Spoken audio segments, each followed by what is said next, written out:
Welcome, everybody, to another episode of Your Spiritual Journey. This is Dr. Bob, and this is the space and the place where we talk about things important to your soul. And just be sure to like us, to subscribe, help keep us on the air. So I am so excited about today's guest. I can barely contain myself. She is just so well known internationally.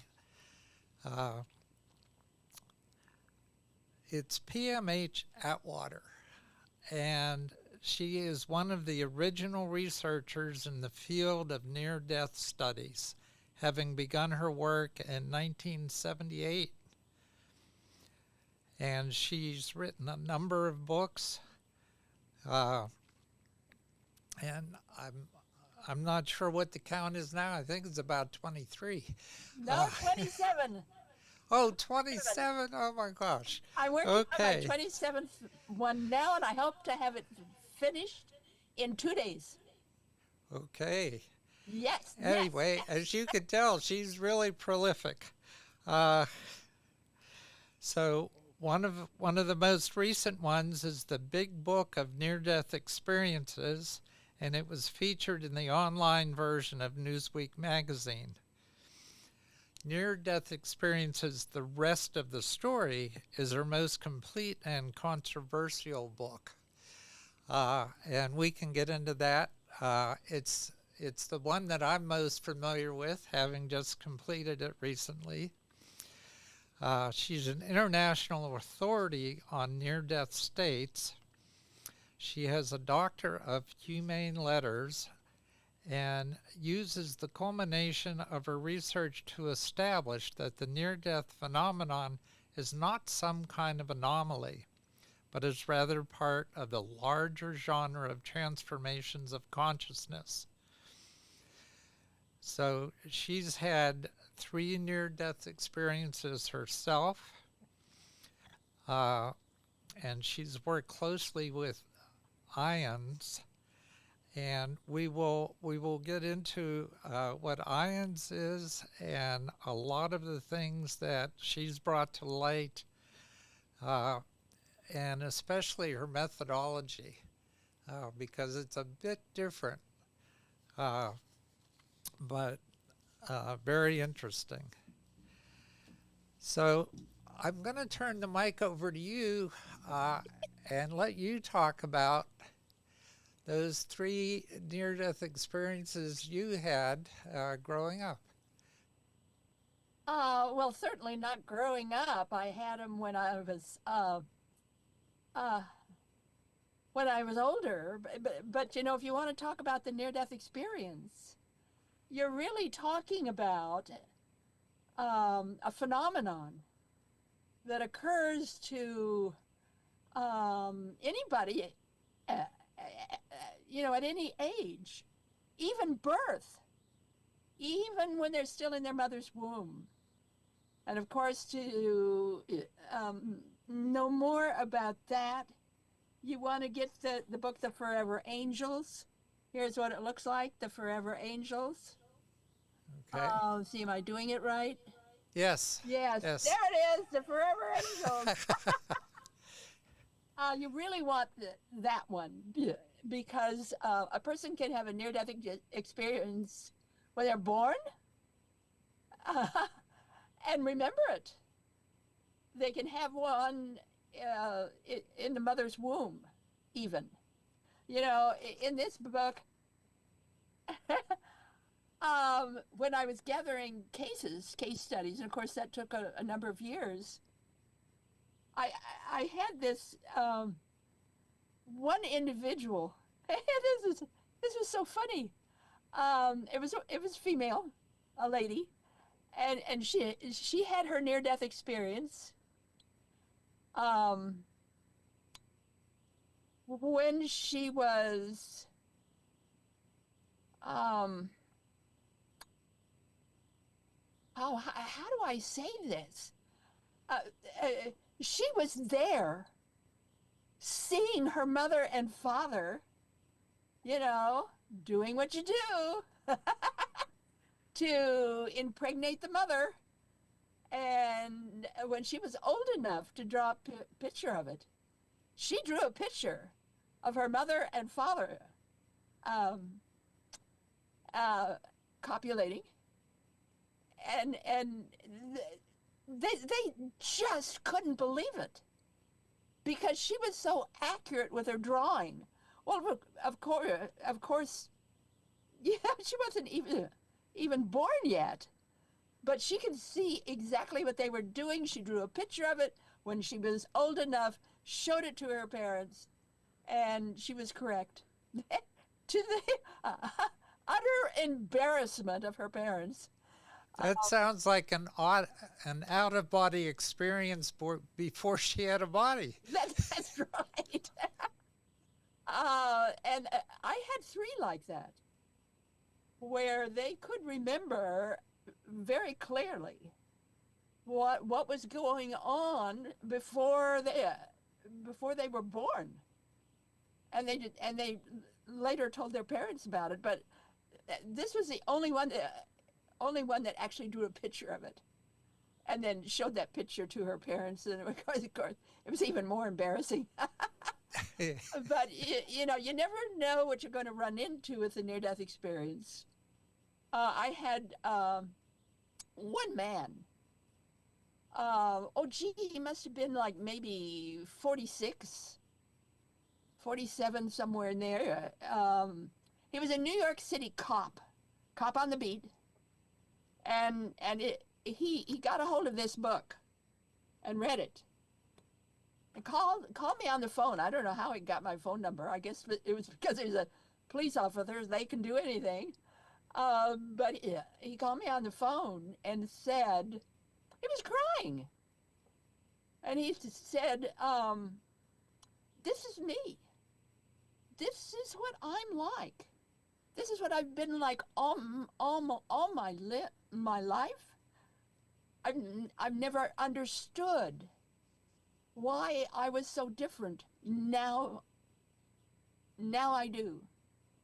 Now I understand what was happening and and why I was the way I was."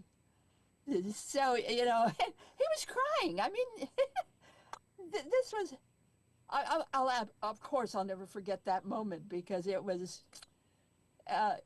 just quite a surprise for me to be able to talk to an individual who'd gone through something like this, and you know, here he is in his sort of late 40s, and you know, having to face that and to see it and to know it and you know, and to go through this kind of thing and finally find out what it's all about, and how how now he can use that in a more positive way in his own life. And of course, that was a thrill to me.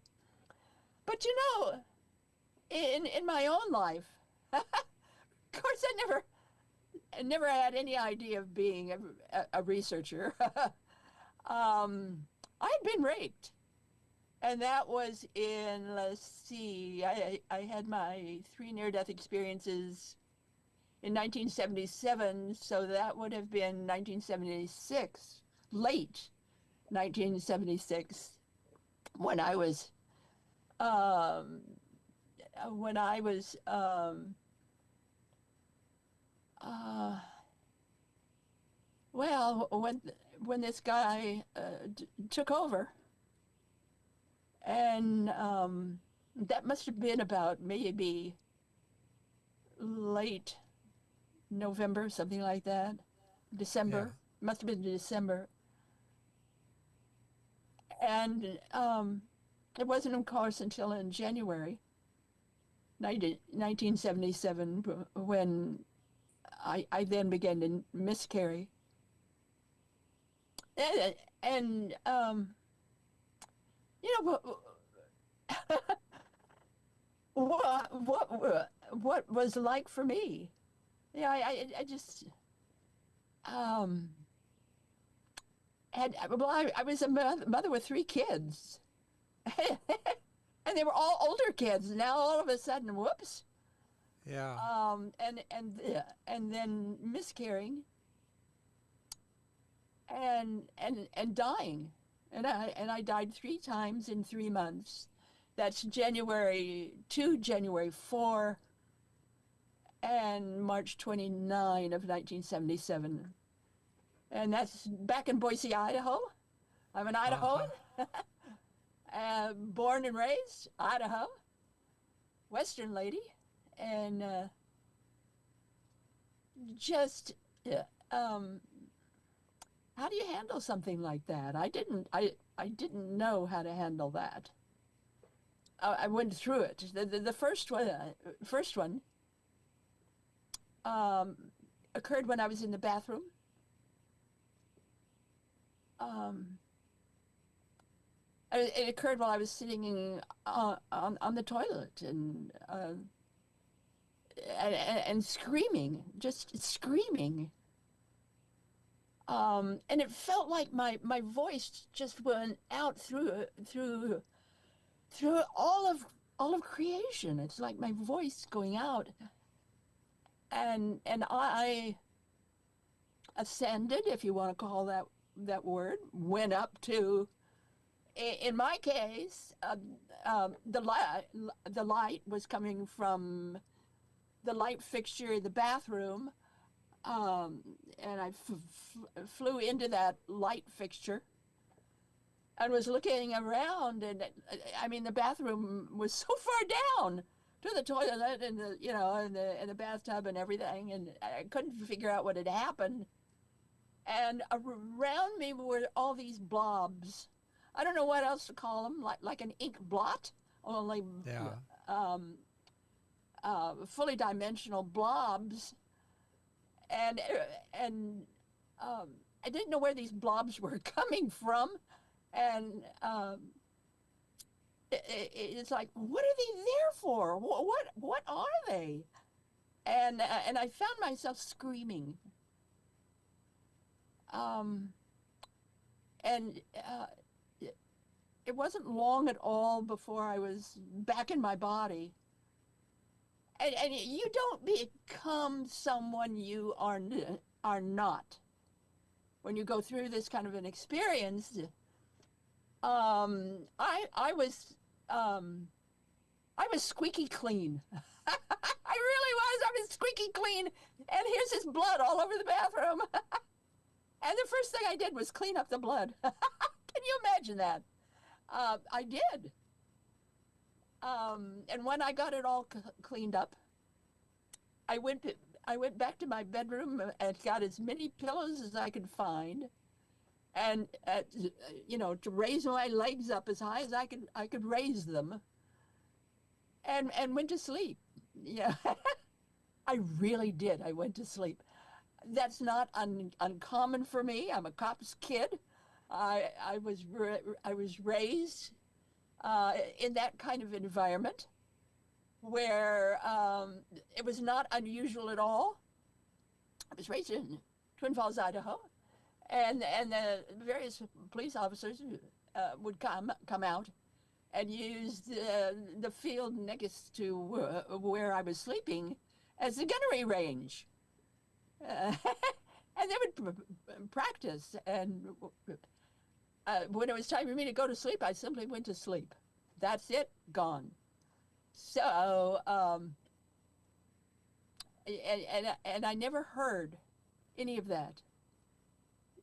When I go to sleep, I'm gone, I'm out, that's it. So that's what I did. I was asleep. The next morning, my oldest daughter came and asked, obviously I wasn't feeling good. She said, "Can I call into work and tell them, you can't come?" Um, and I said, "Yes, I just wasn't feeling good at all." Um, and then I stayed in bed. and it just nothing, absolutely nothing made sense to me. And finally, it occurred to me that I needed a doctor. And in those days, we had ranch style home, and the idea of a phone. They were real phones, not something you put in your hand. They were real phones, and and uh, and the only phone that we had was way over on the other side of the house. It was ranch style home, and it was in the kitchen on the wall, and that's the only phone in the whole house. And so I managed to get out of the bed, but I could not walk. I was crawling, and I crawled ah, through my bedroom, the living room. I got as far as halfway through the dining room. When that was it, my body was gone. I was gone. Left my body, uh, went high up, and again a light bulb, a ceiling fixture. It was not on though. But I went up to this light bulb, and I was touring around the light bulb. Really, I was. I just started flipping around the light bulb, saying, what is, what am I doing up here? And then it occurred to me that that that literally I had died. I was gone. I was not in my body. And I looked down, and there was my body on the floor. Excuse me. So to the best of my ability, I went down to the body, and I remember sort of examining my body as much as I could. There was no air coming out of the nostrils. The heart was not going up and down. It was not beating. As near as I could tell, my body was dead, and it was gone. I was free. I was free of that body. I didn't have to wear it anymore. And that was such, for me, that was such, that was so joyful. That was so joyful. I remember just going around and around the light fixture as if it were a maypole. And I was just sort of dancing around the light fixture. I'm free. I'm free. I don't have to wear that body anymore. I'm free. Um, and it was joyous. There wasn't anything horrible, or it was joyous. I was out of that. I was out of my body. Um, and as I was sort of um, dancing around the maypole, if you will, or that light fixture, there were these blobs that began to form in the air, sort of like they did in the bathroom, only those were dark blobs. These were beautiful. They were translucent, and they were pastels, and it occurred to me that those were mine. That they were thoughts. They were if you know anything about Edgar Cay, Edgar Casey, and um, he would always say thoughts are things. Right. Well, they are. They really are. So, here's this. And I decided I was going to make something. I really did. I'm the researcher type. I did my first um, double-blind research project at the age of 5. Really, I did. I'm just what I, you know, I'm a researcher. uh, Always since a young child. Yeah, um, I had to have proof. I had to find out the whys of life. So here this is, these incredible, beautiful blobs, and I decided, okay, those are my thoughts. Thoughts really are things. So I decided I was going to make something.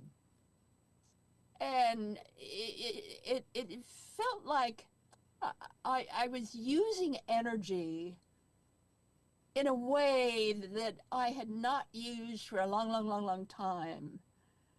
It took a lot of effort to be able to project out and literally make something. It was just, it's like putting on your skis for the first time in the and as the winter begins to close in and yeah, that's what it felt like. But pretty soon I wanted to make this house a 4 square house, and it had to have a brass doorknob and steps up to the porch, and and as near as I could tell, I got what I wanted. There was a house. And I remember walking up those stairs, I think there were 3 stairs to get to the porch, and sort of twist on the doorknob. Beautiful doorknob. And so I went around and the entire house, and I was just amazed. Thoughts really are things. And then I decided, okay, that's inanimate. I want to make something animate. So I decided to make an oak tree. I wanted an oak tree. So there it was, an oak tree. I made it. Great big huge oak tree. Lots of leaves, big wonderful roots, and there wonderful bark. And there it was, bark with holes in it, where the insects had made their home. And I just went wild. I just went wild. I did. I created a city and dogs and cats and houses and people and fences and sidewalks and rivers I, I just went on a creation binge. And then I thought, you know, maybe I shouldn't be doing this. Or what am I what am I doing here doing this? It just suddenly just didn't feel right. And I thought it all away. And when I did that, my loved ones who had died and gone on before me came. And I could see them again and love them again. And oh, it was just so wonderful. And then there was Jesus. Yeah, Jesus came. And there was no need to worship Jesus. Jesus, my elder brother. My elder brother. And I ran to him and hugged him, and he hugged me. And it was just, talk about a blessing. It was the greatest of all blessings to be in the arms of Jesus. This is great. And then there was this. How do I explain this? All of that went away. Um, and I was in this very dark place. I call it the void. Didn't know what else to call it. A void. There was nothing in the void. Nothing. It was sort of black, but not black. Um, everything was just there, but nothing was there. It was just, but I could sense, excuse me, I could sense that there was something there. That everything that had ever existed and everything that ever would exist was there. It was there now. Um, and I just, wow, it's there now. And in that space, all the things that I had ever done in my life that I felt to be wrong or um, didn't work out right or I didn't want, um, were there. And I could see them and feel them and smell them. And they were there. Uh, uh, um, and if you want any idea of hell, to me that was hell in the sense that everything that I ever did that I didn't want to do or shouldn't have done or uh, um, I went through it. There it was, and I went through it. And while I was there was this sense of forgiveness. Forgive myself. Forgive everybody else. Um, I can forgive all of that, and I did. I did. Um, and when I did, it all went away. It just um, it was gone.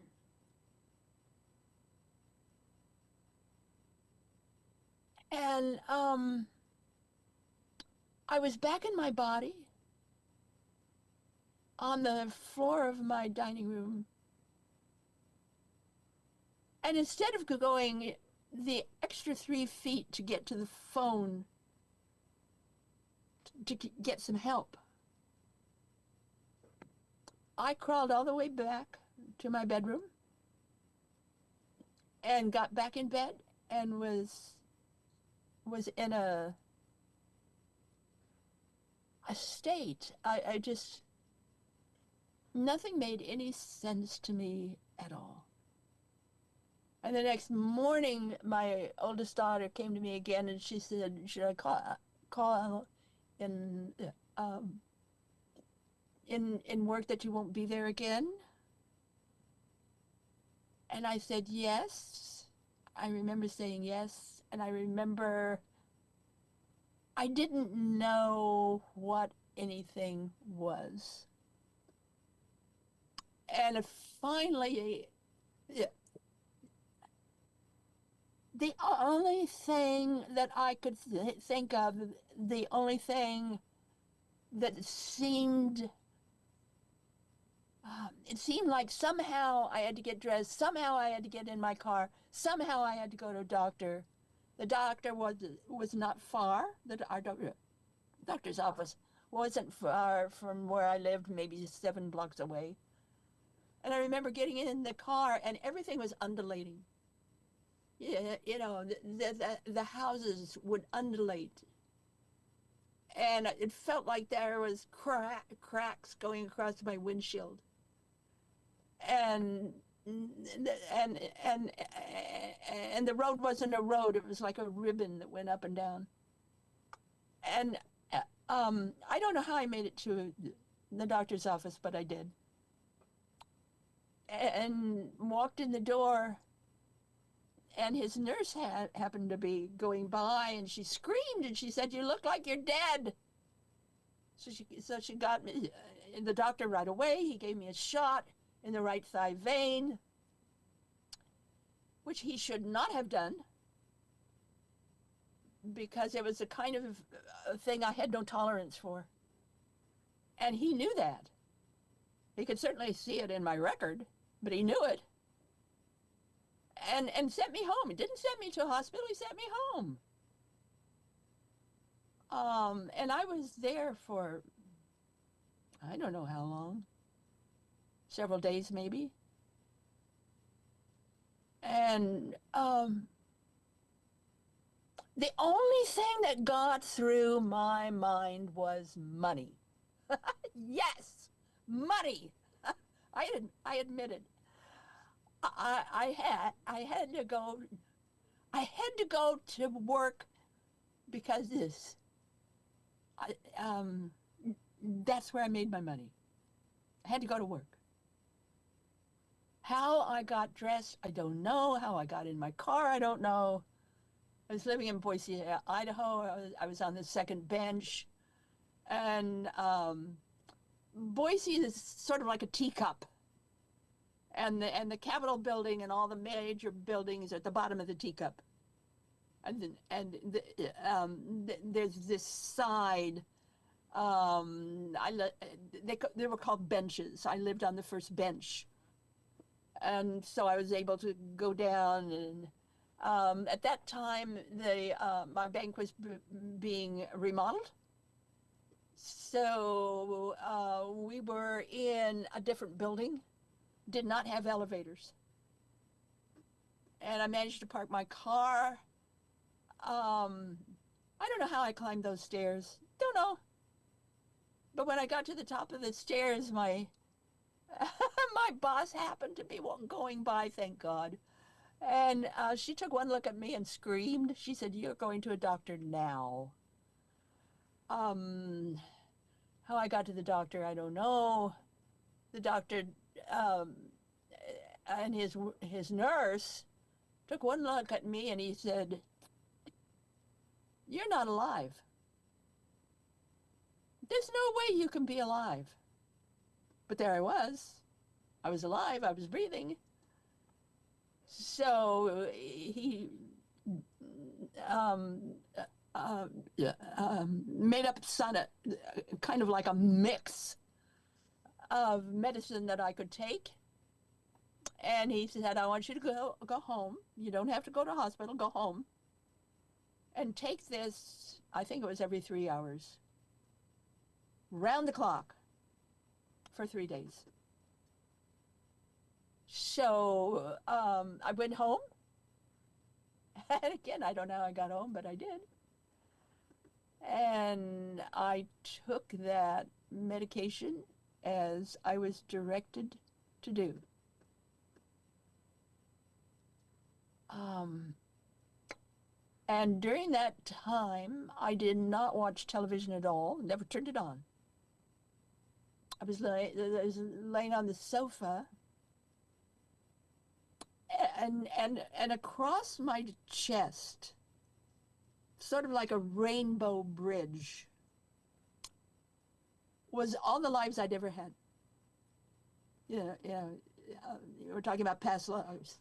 Here's all these lives going from left to right.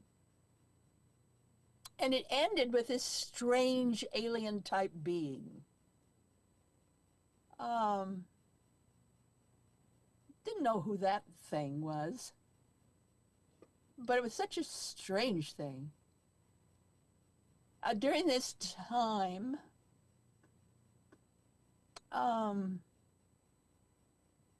really couldn't speak much to people. I could hear them in my brain whenever anybody said anything, but it just didn't make much sense. Nothing made any sense. And I took that medication I think it was every 3 hours or 4 hours. And I took it for 3 days, day and night, like I was supposed to do. At the end of that time period, I could think again. I was me again. but I really wasn't the me I had been. And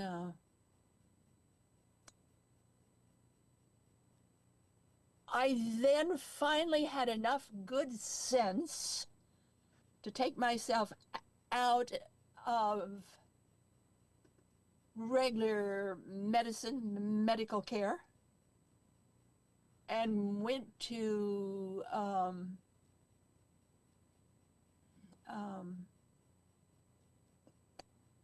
yes, he was a chiropractor, but he was a naturopath. Went to a naturopath. I'd never been to anything like that before. But I went, Dr. Reimer. Never forget Doc Reimer. He lived in Oregon, and went to Doc Reimer. And that man, through the understanding of herbs and the understanding of ribs and bodies and how to put a body together, but especially herbs, he put me back together again. He did. And you know, I'll never ever forget that day in Boise, Idaho. I was running a errand for my boss or something. I was back to work for the bank, and I was running an errand, and I was able to run a whole block with no pain. And there were still lights going off. It was like I was an electrical being, and I had all these light beams going off from me. But I could do it, and there was no pain. And it's like, wow, wow, I can do this. Um, and with his help, I was able finally to I could be me again. I could be a real person. My son during this time chose to board a square rigger in the Atlantic Ocean and go to a cruise school. So he was gone. He was over by Portugal. My oldest daughter by then was working for a drafting firm. Um, um, Very much the thinker and having, to figure things out. Very good at it, by the way. She's very good at math. And the youngest daughter wanted to be with her dad, and her dad had long since left us. But she was able to find him. I don't know how she found him, but she chose to live with him. And the sadness of that day in Boise, Idaho, up on the higher bench where the uh, where the train was. We really had a real train then, and a train depot. And she got on the train to be with her dad. I think he lived in the state of Washington, Oregon. She left, and that was so hard. I think I cried buckets. But I flew for the first time in my life on a big plane. Flew to Chicago to be with an aunt and uncle. Saw fireflies for the first time in my life. Beautiful, beautiful fireflies. And when I was at the Chicago airport, O'Hare, I saw Elizabeth Kubler-Ross Um, I recognized her from photographs and newspaper studies and what have you. And I went up to her and introduced myself. And she was waiting on a plane. The airplane to Europe was, an hour or more late. So we sat down like a couple of little schoolgirls on a bench. And we talked to each other, and I told Elizabeth what I'd gone through, and she said I had a near-death experience. Yeah, I've never heard that term. She said I had a near-death experience, and it was just wow. I didn't know. I didn't know about that sort of thing, and uh, and she identified me as an experiencer. And then I went home and I sold or stored everything I had. And on a Monday morning, because I just bought a house, on a Monday morning when I was to go into my boss,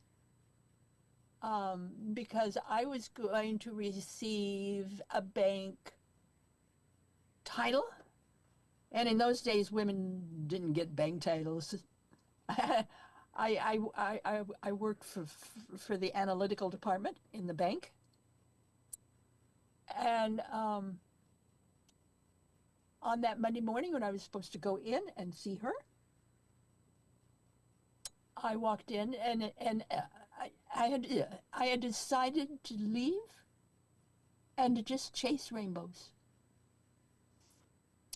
So I went in. I went in to get my whatever from my boss, my big promotion from my boss. And I walked in the door and I said, I'm very sorry, but I'm resigning. I'm going to chase rainbows. And my boss, it was so funny. She just said, sit down, don't say another word. And she's a top analyst. And she said at 4 o'clock that morning, um, she had been awakened by a dream she had had. And in that dream, I had come to her and said, I'm going to quit. I'm going to chase rainbows. And that was at 4 in the morning. And she woke up her husband to make sure she had a witness because she doesn't have dreams like that. Doesn't do things like that. And all I could say was, that's not fair. You knew it before I did. And she did. She knew it before I did. And that's when I sold my house. And it was a cash out. And stored or sold everything I had. And in about 3 days, um, about 3 weeks, excuse me, I left Idaho and went first to watch the sunset silver over the Pacific and meandered across this great country we have, seeing all the things I had always wanted to see, including um, including the big canyons, and made my way across, watching the sunset silver over the Pacific and watching the sunrise golden over the Atlantic. And found a place to live, an apartment building. And believe it or not, the people underneath me were from Idaho. This is so great. It's on their license plate. Idaho! Of course we got we um, got acquainted. They were wonderful people. And I was able to give a talk about my experience. Yeah, I believe it was Reston, Virginia. Not sure, but close by. And there was um,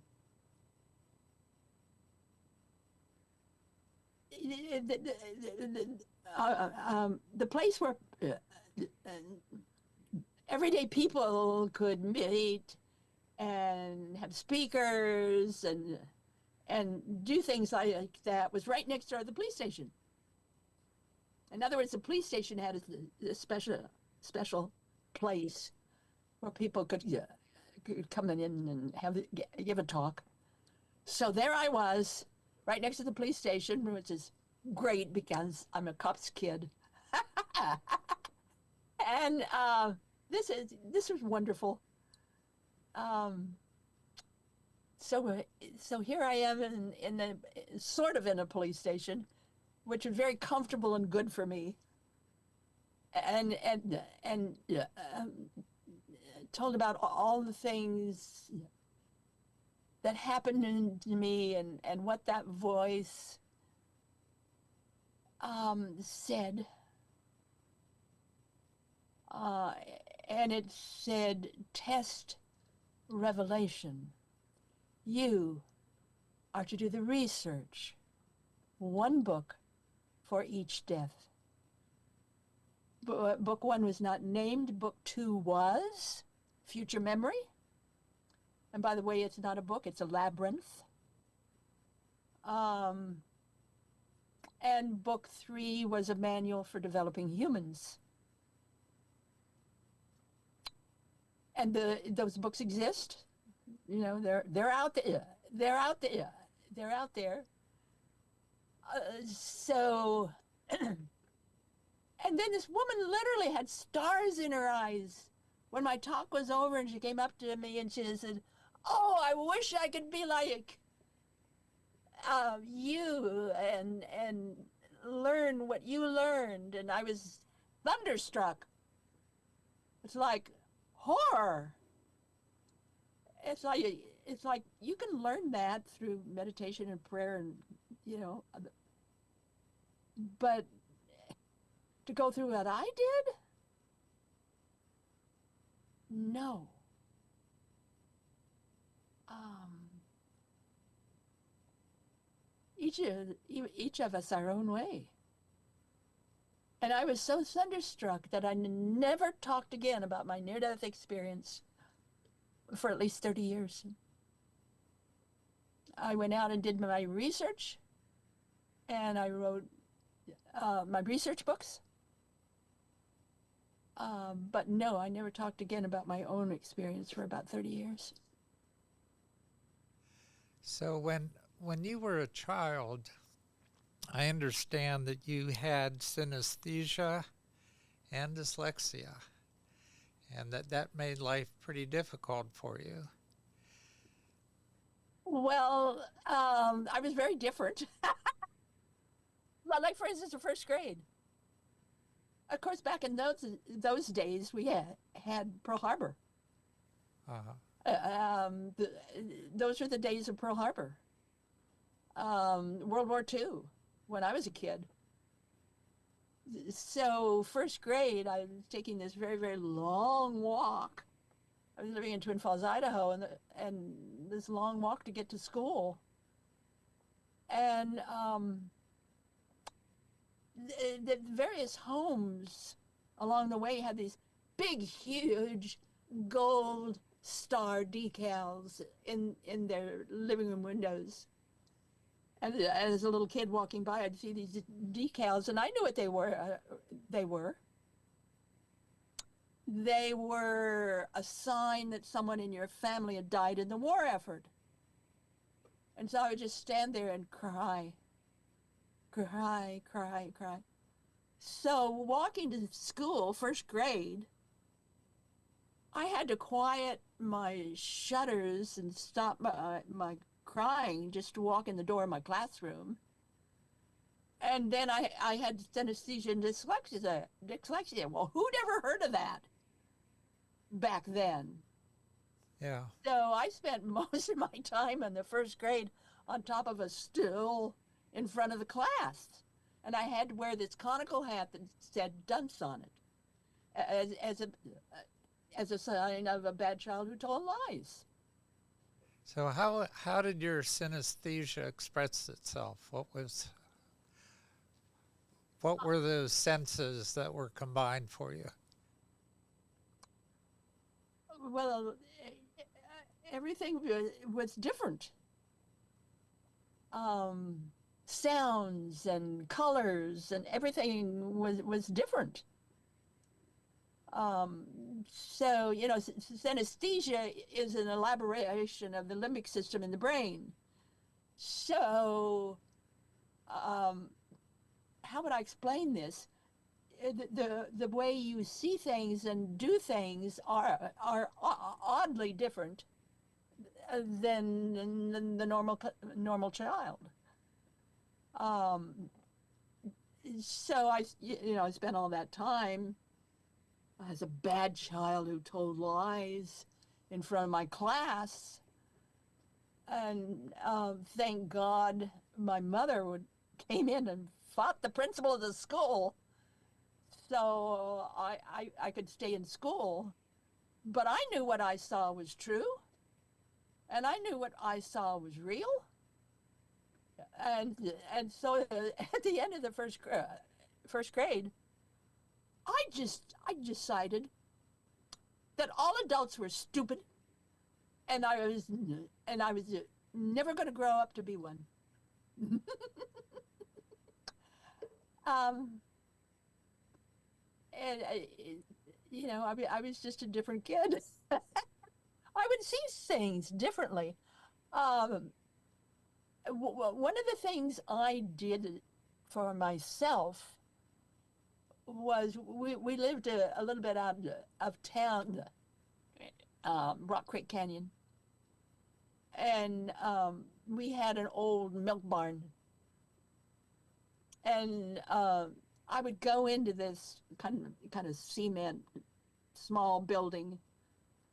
Um, the people that used to live there raise cattle and raise cows, and then milk, and the separator from milk and cream. Well, none of that was there then. We just used it for storage.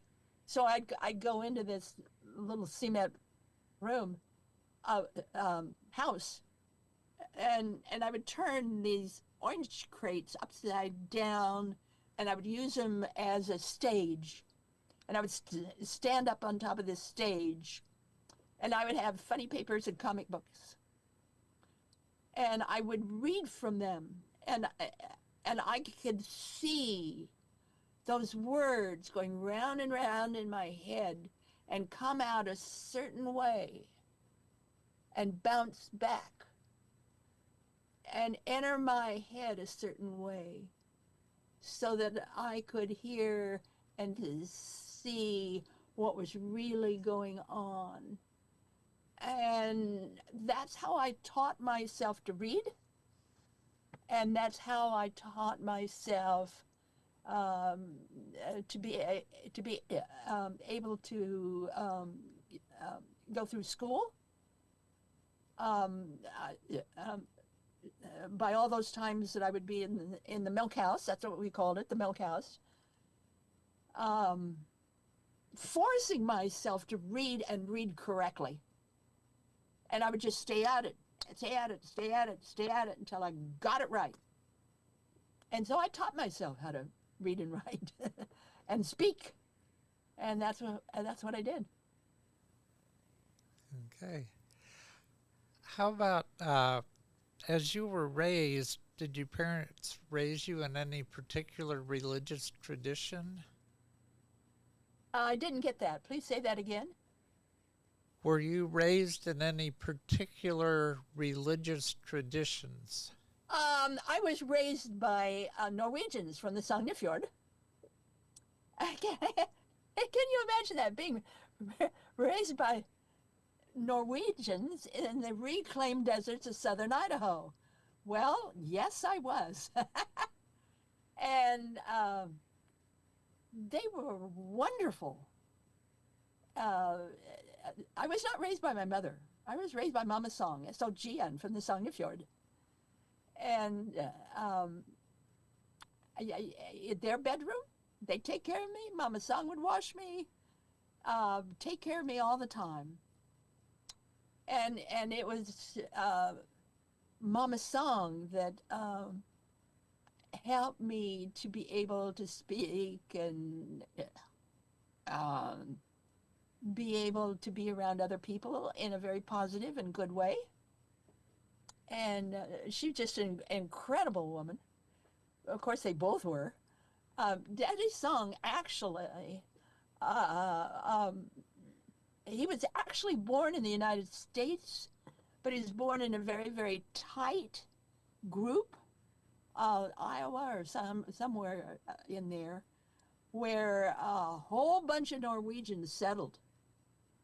And he didn't speak a word of English till he was 12, because everybody spoke Norwegian.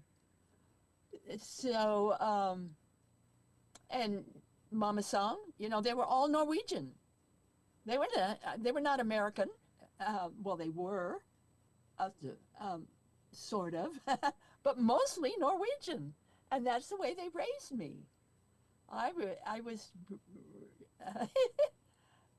every once in a while we'd have Grandernula.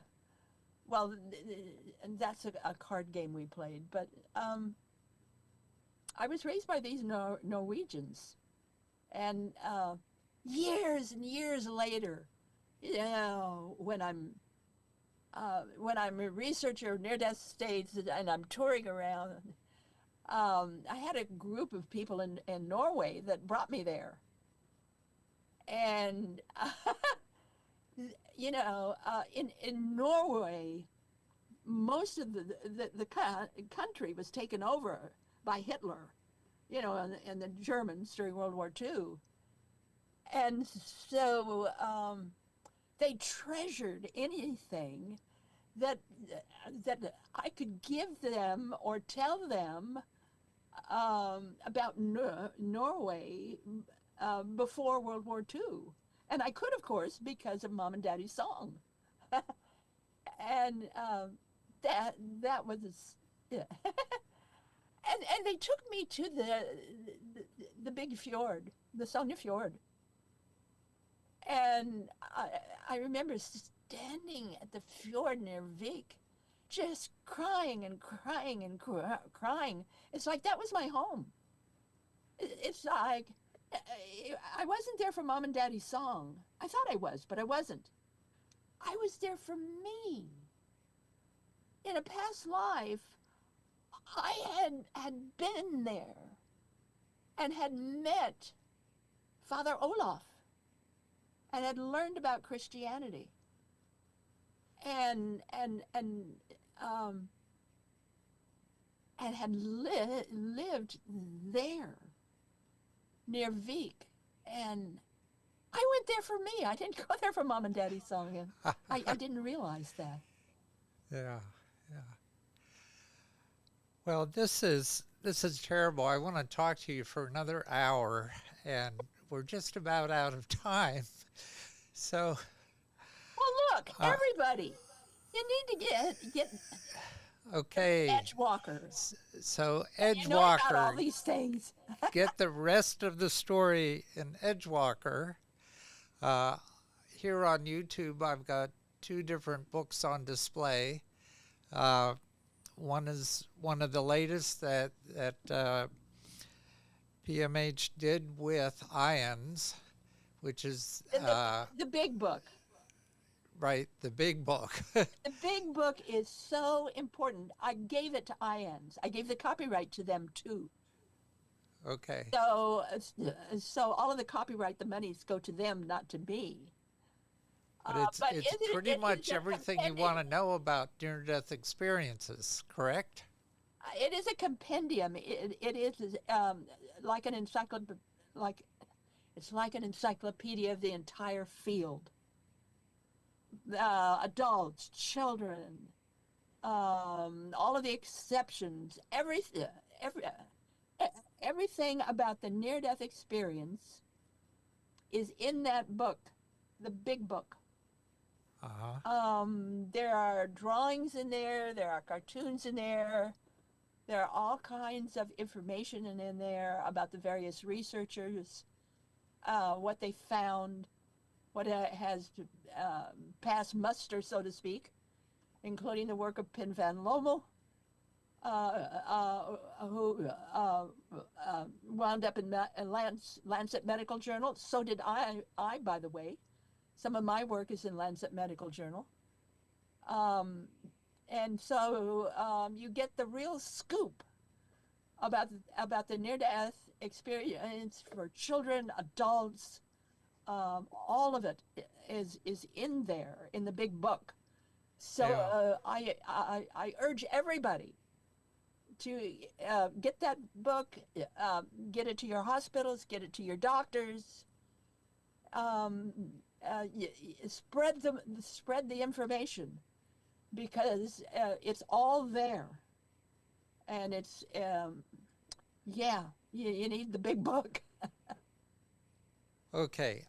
At the end of each podcast, I usually ask the guests to leave the audience with some words of wisdom. But instead, I'm going to ask you to leave me with some words of wisdom because I have a new granddaughter. She's only a couple months old. Ah, And I know that you've written a couple books about children of the fifth world is one of yeah, them. And the other one is the Forever Angels that you've already held up for view here. yeah. Well, Uh, I also wrote a series. Let's see, is it 10 books? Um, oh, come on, mind. For children, for children. The Animal Lights, the Animal Lights series on Amazon, and it's about hedgehogs and deer and you know all of these animals who either had a near-death experience, um, died, um, and came back, maybe were injured, and all these kinds of things that can happen to people. Uh, I used animals, okay, and so it's using animals to explain to a child what a yes, near-death experience yes, means. Is that yes. okay? And so get the Animal Light series from Amazon.com. And just read it to her. Sure, they can read it. You can read it. Sit down with them and talk about. Can you remember your birth? What was that like? Yeah. And it enables the parent then to talk about the things like birth and death and crippled people, and be able to do it in a way that the child can follow and appreciate and enjoy and challenge. And yeah, it's an So incredible series. about what age would that be appropriate for, do you think? Oh, oh, gee, I'd say from maybe 4 on, Okay. All right. and they can color in the books. Yeah, they can um, get the Animal Light series from Amazon. Okay, audience, I will have a link to that series on my website, as well as some of the other information about many of the books that PMH has written. Uh, I did first meet her at the Association for Research and Enlightenment down, with the Edgar Cayce Foundation. And a friend of mine walked up to her and said, I love your books. I've read every one of them. I think you're the most fantastic person on earth. And when I heard that, I thought, okay, I've got to interview this person. I've got to have her on the show. Well, I'm just kind of scrappy. Well, it's been wonderful spending this time with you. And you too. So, audience, as always, take what you've heard and put into your life what resonates with you. Put the rest on a shelf until you're ready to deal with it. And until next time, this has been your spiritual journey.